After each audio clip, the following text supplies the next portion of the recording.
Hello friends, welcome back to my channel. Friends, आज की इस वीडियो में डबल कटोरी ब्लाउज की कटिंग और सिलाई का वीडियो मैं आपके साथ शेयर करूंगी। ज़्यादातर कमेंट इस बात पर आते हैं कि जब भी हम कटोरी को ज्वाइन करते हैं साइड वाले पार्ट में तो कटोरी हमारी छोटी पड़ जाती है, या फिर बेल्ट भी जब हम ज्वाइन करते हैं तो बेल्ट छोटा पड़ जाता है। ऐसा क्यों होता है, ये मैं आपको आज की इस वीडियो में क्लियर करने वाली हूँ, तो वीडियो को पूरा देखिएगा फ्रेंड्स। चलिए शुरू करते हैं। इस ब्लाउज को बनाने के लिए देखिए, हमने जो कपड़ा लिया है ये हमारी साड़ी के ब्लाउज का मेन पीस है, और अस्तर हमने लिया है 80 सेंटीमीटर का। इसे डबल फोल्ड करके सबसे पहले पीछे वाले पल्ले की मार्किंग करेंगे। सबसे पहले तो अस्तर को सीधा कर लेना है और अब ब्लाउज की लंबाई लेनी है। ब्लाउज की लंबाई यहाँ पर 13.5 इंच है, तो हमने 1 इंच मार्जिन का प्लस करके 14.5 इंच लिया है। गला यहाँ पर 10 इंच डीप है, तो इसके हिसाब से हमने शोल्डर 5 इंच लिया है। आर्म होल फ्रेंड्स मैं यहाँ पर 6 इंच ले रही हूँ, क्योंकि इसमें आर्म होल की गोलाई 16 इंच की है। अगर इससे कम आपके आर्म होल की गोलाई है तो आप आर्म होल की लंबाई को कम कर लीजिएगा। चेस्ट देखिए फ्रेंड्स, यहाँ पर 36 इंच की है, उसका चौथाई आएगा 9 इंच, पर गला डीप होने के कारण हम यहाँ पर आधा इंच माइनस कर देंगे, 8.5 इंच पर मार्किंग करेंगे। और अब यहाँ पर 2 इंच का मार्जिन ले लेंगे। मार्जिन आप अपने हिसाब से रख लीजिएगा। देखिए फ्रेंड्स, शोल्डर हमने कम लिया है, पर यहाँ पर हमें कम नहीं करना है, तो यहाँ पर मैं क्या करूँगी, आधा इंच बाहर की साइड जा करके इस तरीके से लाइन को मार्क करूँगी। ये देखिए, ये पीछे वाले पल्ले के आर्म होल की लाइन है। अब इस लाइन को हाफ कर लेना है और फिर देखिए इस तरीके से गोलाई दे देनी है। तो इस तरीके से आपको आर्म होल की मार्किंग करनी है फ्रेंड्स। आर्म होल की मार्किंग सही रहेगी तो साइड की फिटिंग भी सही आएगी। यहाँ पे देखिए आर्म होल की गोलाई मैं नाप लेती हूँ। आर्म होल की गोलाई मेरे ब्लाउज में 15.5 इंच है, यानी 8 इंच में 2 पॉइंट कम है। तो हमारी देखिए आर्म होल की गोलाई सही आ रही है। आपको अपने आर्म होल की गोलाई के हिसाब से लंबाई रखनी है। कमर 30 इंच है, उसका चौथाई लेना है 7.5 इंच। हाफ इंच मैं टक्स के लिए ले रही हूँ और 2 इंच मार्जिन का ले रही हूँ। अब यहाँ पर कटिंग और फिटिंग की लाइन को मार्क कर लेना है। देखिए फ्रेंड्स, पीछे का गला डीप रहेगा और गोल गला बना रही हूँ, तो गोल गले में गले की चौड़ाई सिर्फ 2 इंच रख रही हूँ। आपको भी इस तरीके से रखना है। गले की चौड़ाई जब गला गोल है तो कम रखना है। गले का बॉक्स बना करके देखिए हल्का सा ऐसे राउंड दे देना है। यहाँ पे जब गला डीप रहता है तो आधा इंच शोल्डर को डाउन करना है गले की साइड, इस तरीके से। बैक पार्ट की मार्किंग कंप्लीट हो गई है। अब इसकी कटिंग कर लेते हैं। देखिए इस तरीके से। और अब इसी पीछे वाले पल्ले को रखकर आगे वाले पल्ले की कटिंग करेंगे, तो इससे आसानी रहेगी। इसके लिए फ्रेंड सबसे पहले हमें देखिए 3 इंच एक्स्ट्रा कपड़ा ले लेना है, क्योंकि ये डबल कटोरी ब्लाउज की मार्किंग हम कर रहे हैं, तो इतना एक्स्ट्रा कपड़ा कटोरी में जाएगा। तो इस तरीके से आपको भी ले लेना है। और अब इस लाइन के पास पीछे वाले पल्ले को इस तरीके से रखना है और आगे वाले पल्ले में 1 इंच लंबाई एक्स्ट्रा लेके मार्किंग कर लेनी है। बाकी का जैसा बैक पार्ट है उस तरीके से मार्क कर लेना है। आप देख सकते हैं फ्रेंड्स, हमने अस्तर 80 सेंटीमीटर का लिया था, तो इतना कपड़ा बच रहा है। अगर आप छोटी स्लीव बना रहे हैं तब तो आपके लिए अस्तर सही है। अगर आपको एल्बो स्लीव बनानी है फिर आपको 1 मीटर का अस्तर लेना है। 80 सेंटीमीटर कपड़े में एल्बो स्लीव नहीं होती है। तो मैं यहाँ पर 80 सेंटीमीटर ली हूँ। आस्तीन के लिए मैं अलग से अस्तर यूज करूँगी। इस तरीके से पीछे वाले पल्ले को रखकर हमने मार्किंग कंप्लीट कर ली है। अब देखिए आर्म होल की लाइन को इस तरीके से सीधा मार्क करेंगे। आगे वाले पल्ले में जितना शोल्डर है उतने पर ही लाइन को सीधा करना है, क्योंकि आगे के पल्ले में गहराई होती है। तो इस तरीके से आर्म होल की लाइन को मार्क कर लेना है और क्लियर कर लेना है कि आर्म होल की लंबाई सही है कि नहीं। तो मेरी आर्म होल की लंबाई सही है। अब मैं देखिए इस तरीके से गहराई दे देती हूँ। ये देखिए फ्रेंड्स। और अब यहाँ पे गले की लंबाई में 6.5 इंच रख रही हूँ। चौड़ाई जितनी पीछे की है उतनी ही ले लेनी है और फिर इस तरीके से एक बॉक्स बना लेना है। अब देखिए फ्रेंड, 1.5 इंच ऊपर जाकर के इस तरीके से गले का शेप देना है। गले को थोड़ा सा बाहर की साइड लेके थोड़ा ब्रॉड कर लेना है। टक्स पॉइंट मैं यहाँ पर 10 इंच पर ले रही हूँ। बेल्ट 12 इंच पर ले लेना है। इसके बाद देखिए फ्रेंड्स, इस तरीके से लाइन को सीधा मार्क कर लेना है और ये बेल्ट वाली लाइन पे देखिए यहाँ पे 1 इंच ऊपर की साइड लेना है और टक्स की चौड़ाई मैं यहाँ पर 3 इंच ले रही हूँ और इस तरीके से शेप में मिला दूंगी। आधा इंच देखिए फ्रेंड्स यहाँ पर ले लेना है, ऊपर की साइड मार्क कर लेना है। ये देखिए इस तरीके से। और अब यहाँ पर कमर को भी क्लियर कर लेते हैं। देखिए कमर हमारी जो है 7.5 इंच है, इसमें 2 इंच का मार्जिन लेना है और आधा इंच उकाई की पट्टी के लिए, यानी कि बेल्ट का पार्ट जो है एकदम कंप्लीट है, इसमें हमें कुछ नहीं करना है। अब यहाँ से बेल्ट की कटिंग कर लेते हैं। ये देखिए इस तरीके से।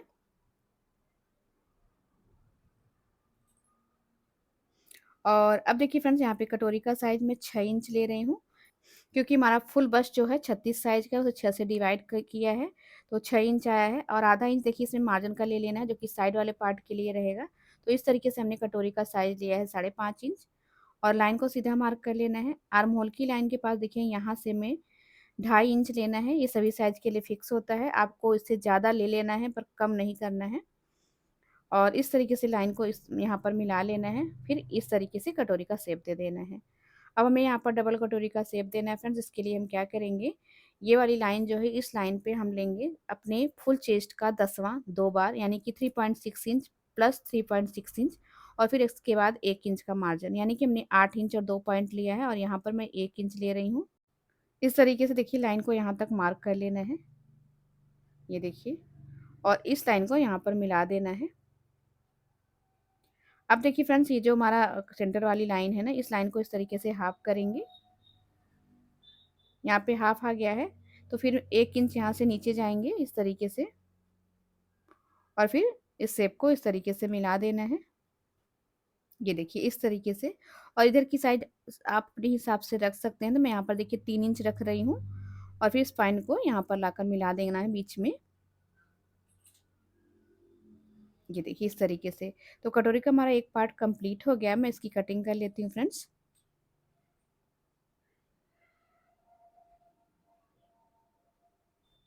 अगर कटिंग की वीडियो आप एक बार ध्यान से देख लेते हैं फ्रेंड्स, तो आपका डाउट क्लियर हो जाएगा। अगर फिर भी कोई डाउट रह जाता है तो आप कमेंट बॉक्स में पूछ सकते हैं। इस तरीके से एक कटोरी का पार्ट हमारा कंप्लीट हो गया है, और अब साइड वाले पार्ट में भी गहराई देकर इसको भी कंप्लीट कर लेते हैं। तो आगे का पल्ला देखिए हमारा कंप्लीट हो गया फ्रेंड्स। कटोरी का ये जो दूसरा वाला पार्ट है ना, इसे अलग से कट करना है। तो ये देखिए, ये जो अस्तर बचा है, अगर आप छोटी स्लिप बना रहे हैं तो इसमें कटिंग कर लीजिएगा, और कटोरी को आप इसमें कट कर लीजिएगा। अभी मैं कटोरी वाले पार्ट को पेपर पे कट करके आपको बताऊंगी, फिर मेन कपड़े पर कट करूंगी। तो यहाँ पे देखिए हमने पेपर ले लिया है फ्रेंड्स, और पेपर को सीधा कर लेना है, और इसी लाइन के पास इस वाले पार्ट को ऐसे रख देना है। इसकी जितनी चौड़ाई है स्केल से इस तरीके से लाइन खींच लेना है, ये देखिए। अब आप देख सकते हैं कि पट्टी की लंबाई यहाँ तक आ रही है, तो इसके ऊपर 2 इंच एक्स्ट्रा कपड़ा और लेना है, और जितना लंबा ये कागज आ रहा है ना, इसको इस तरीके से नाप करके लाइन को सीधा मार्क कर लेना है। अभी हमारा एक बॉक्स बन गया है। अब देखिए फ्रेंड्स, अब इस वाली पट्टी को हटा लेंगे, और ऊपर वाली लाइन को इस तरीके से नाप करके इसका सेंटर लगा लेंगे। अब इधर की साइड देखिए, यहाँ पे हमें 1 इंच डाउन करना है, और इधर की साइड 1/2 इंच, दोनों पॉइंट को बीच में लाकर मिला देना है इस तरीके से। और नीचे वाली लाइन पे फ्रेंड देखिए क्या करना है, ये जो बेल्ट वाला पार्ट है ना, इसको इस लाइन के पास देखिए लाइन के एकदम बराबर पे रखना है, और जैसा बेल्ट का शेप इस तरीके से मार्क कर लेना है, ये देखिए। अब देखिए फ्रेंड्स, इसको हम थोड़ा सा डार्क कर लेते हैं। हल्का सा इधर की साइड राउंड का शेप होता है, पर अभी हम इसको कट नहीं करेंगे। सिलाई करते समय अगर एक्स्ट्रा रहेगा तो बढ़ जाएगा, फिर सिलाई करते समय ही हम राउंड देंगे, अभी नहीं देना है।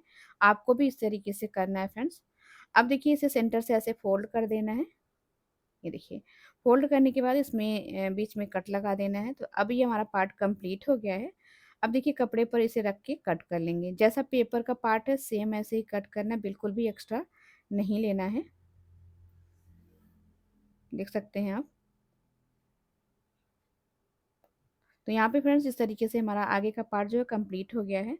सेंटर पे कट लगा लेंगे, कट लगाने से सिलाई करते समय आसानी रहती है।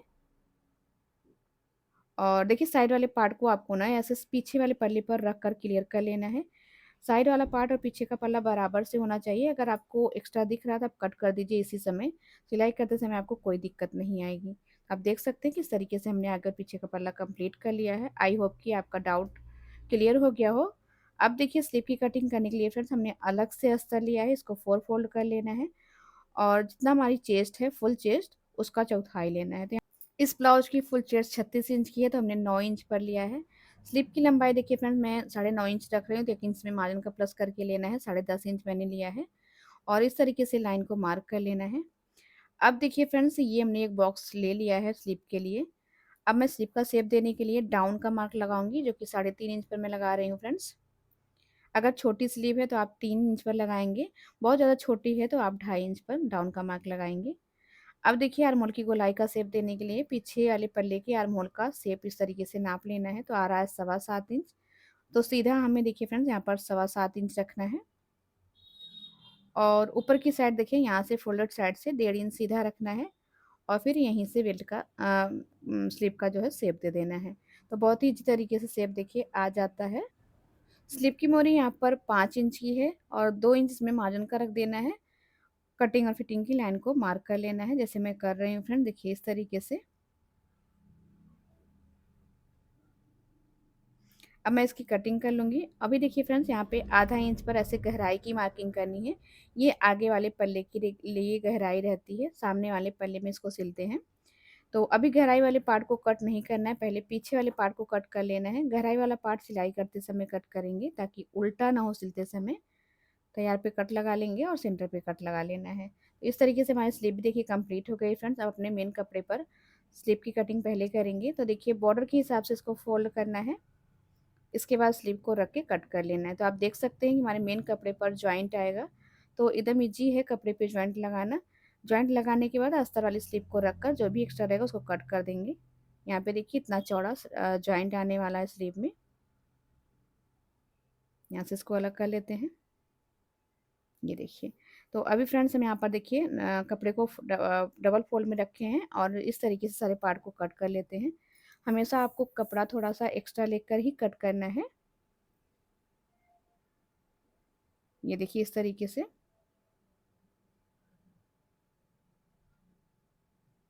जहाँ पे आपका कपड़ा सेट हो रहा है आपको सेट कर लेना है। कटोरी को आपको हमेशा और ये भी ही कट करना है कपड़े पर। तो आप देख सकते हैं फ्रेंड्स, इस तरीके से हमने अपनी कटिंग जो है मेन कपड़े पर भी कंप्लीट कर ली है।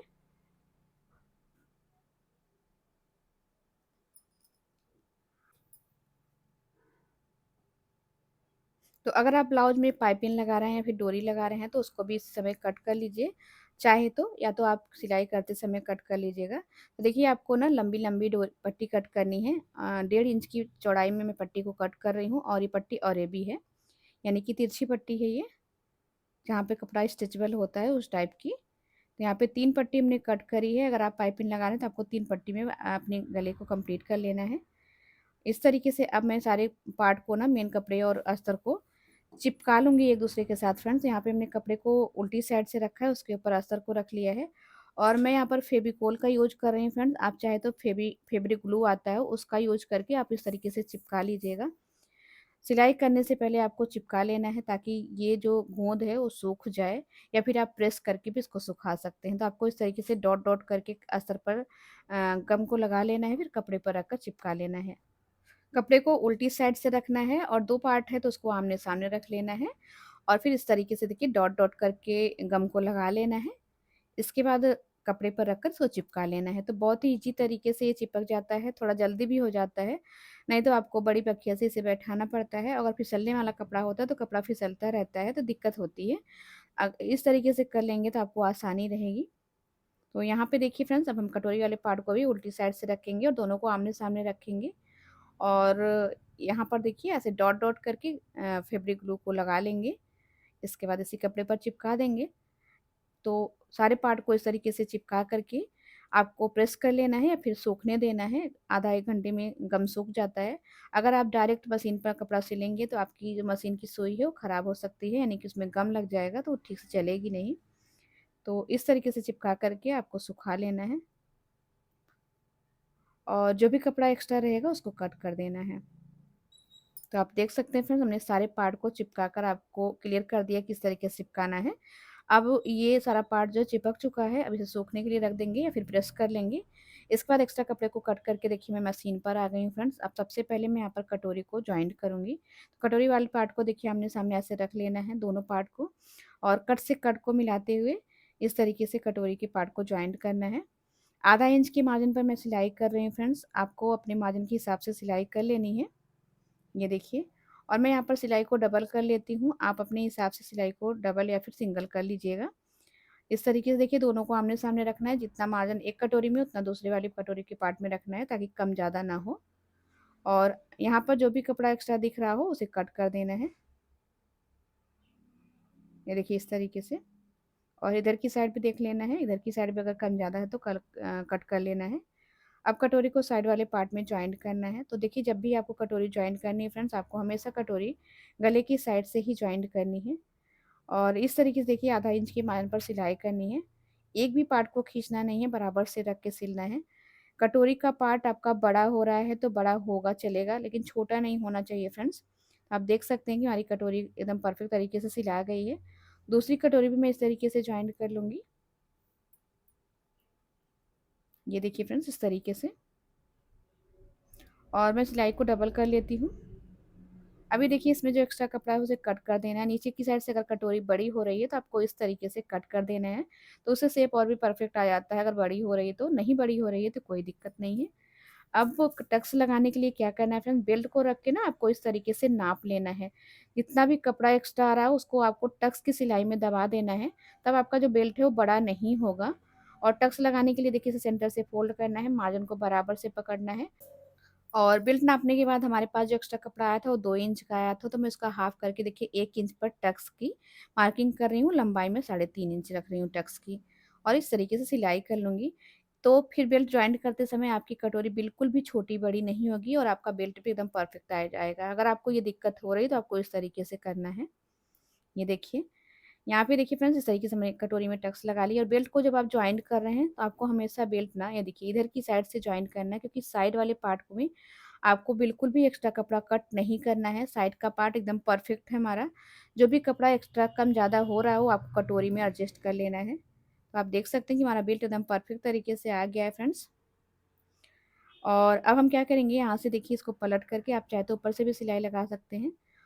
इधर की साइड भी अगर थोड़ा बहुत एक्स्ट्रा आ रहा है, थोड़ा बहुत ही आप एक्स्ट्रा को कट करेंगे, ज़्यादा कट नहीं करना है, नहीं तो आपका साइज जो है मार्जिन कम हो जाएगा। तो इस तरीके से आप देख सकते हैं फिर हमने आपको क्लियर कर दिया कि आपको बेल्ट कैसे जॉइंट करना है। दोनों पार्ट हमने देखिए सिल लिया है। अब मैं क्या करूँगी फ्रेंड्स, मैं हुकाई की पट्टी लगाऊंगी। तो अगर आपको हुकाई की पट्टी बड़ी दिख रही है ना तो आप और बीच में दबा सकते हैं। फिर मेरी परफेक्ट है तो मैंने ऐसे ही रहने दिया है। बटन पट्टी वाले पार्ट को देखिए इस तरीके से बढ़ाकर सिलना है। और इस पट्टी पे हम मशीन से ही उकाई बनाएंगे फ्रेंड्स। देखिए किनारे की सिलाई को बड़ी बखिया वाली सिलाई लगा रहे हैं थोड़ा सा खींच कर, और फिर बीच में एक सिलाई और लगा देना है। फिर मशीन से ही उकाई बना लेना है। इस पे एक्स्ट्रा पट्टी का कपड़ा कट कर देना है फ्रेंड्स। अब इसमें दूसरे वाली साइड पे हुक वाली पट्टी लगानी है, और जहाँ पे देखिए जॉइंट है कटोरी का ना वहाँ पे ऐसे पट्टी पर प्लीट डाल देनी है। इसके बाद सिलाई को कंप्लीट कर लेना है। पलट करके एक सिलाई इसके ऊपर और चला देनी है, ये देखिए इस तरीके से। और फिर पट्टी को पूरी तरह से पलट देना है। बड़ी बखी वाली सिलाई लगा लेंगे, बाद में इस पे तुरपाई करके सिलाई को खोल देते हैं। और अब नीचे कमर पट्टी भी लगा लेंगे इस तरीके से। और देखिए फ्रेंड्स यहाँ से पट्टी को पलटेंगे और फिर इसको डबल फोल्ड करके बड़ी बखी वाली सिलाई लगा लेंगे, बाद में तुरपाई कर देंगे इस पे। देख सकते हैं आप, यहाँ पे देखिए हुकाई की पट्टी मैंने लगा के कंप्लीट कर लिए। सभी जॉइंट को मिलाकर देख लेना है। इसके बाद गले पर पट्टी लगा लेनी है। गले पर मैं पट्टी लगा के पलट रही हूँ फ्रेंड्स। देखिए इस तरीके से हमने अस्तर की डबल फोल्ड पट्टी ली है। ये पट्टी और ये भी है। हमेशा पट्टी सिलाई करते समय खींचना बिल्कुल नहीं है, थोड़ा लूज करके पट्टी की सिलाई करनी, क्योंकि इसको पलटने वाले हैं हम। और एक सिलाई पट्टी के ऊपर और चला देनी है, देखिए इस तरीके से। अब हम पट्टी को पूरी तरीके से इस तरीके से पलट देंगे और ऊपर से बड़ी बखी वाली सिलाई लगा लेंगे। तो इस तरीके से हमारा आगे वाला पल्ला कंप्लीट हो गया है फ्रेंड्स। और पीछे वाले पल्ले को कंप्लीट करके आपको फिटिंग लगा के ब्लाउज को कंप्लीट कर लेना है। आई होप कि आपको आज का वीडियो समझ में आया हो। ये हमारे ब्लाउज का फाइनल लुक है फ्रेंड्स। आज का वीडियो आपको कैसा लगा कमेंट करके जरूर बताइएगा। वीडियो अच्छा लगा तो वीडियो को लाइक करके शेयर कर दीजिएगा। अभी तक चैनल को सब्सक्राइब नहीं किया, सब्सक्राइब कर लीजिएगा। Thank you.